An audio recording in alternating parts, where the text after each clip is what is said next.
పని టెన్షన్ లో ఇప్పుడు ఎవరో తెలియాలంటే వీడియో ఫుల్గా చూసేయండి. హలో గురు, నేను మీ బీవర్ నాయుడు గాని. ఈరోజు ఖాళీ ఉంది కదా అని చెప్పి అమ్మ నేనైతే పార్క్ వచ్చామండి.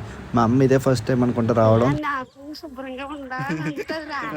పని టెన్షన్ లో అందరూ అంటున్నారు బండి గడ అంత ఎలా ఉండేదని అందరికి అందరూ అంటున్నారు చాలా బాగుండేదని. ఏంటి లైఫ్ బోల్ మంది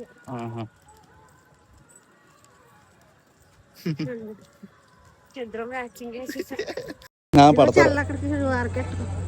పెడతారు. ఎక్కువగా బిజీ అవ్వడంతో అమ్మతో ఎక్కువ టైం స్పెండ్ చేయలేకపోతున్నాను. అలాంటిది ఇవాళ ఖాళీగా ఫ్రీగా ఉండడం వలన నేనైతే వీరం పార్క్ అయితే వచ్చేసామండి. మాకుంటే టెన్షన్స్కి అట్లకి అమ్మ రిలీఫ్ అవడంతో వీరం పార్క్లో అమ్మ ఫేస్ చూస్తే నాకైతే హ్యాపీనెస్ వచ్చేసిందండి. మనం తిరిగే ప్లేసెస్ కూడా అమ్మని తిప్పి చూపిస్తే ఆ హ్యాపీనెస్సే వేరు కదండి. అలాంటిది మీరెవరు తీసుకెళ్ళాలనుకుంటున్నారో వాళ్ళని అయితే ట్యాగ్ చేసేయండి. నెక్స్ట్ వీడియోలో కలుద్దాం.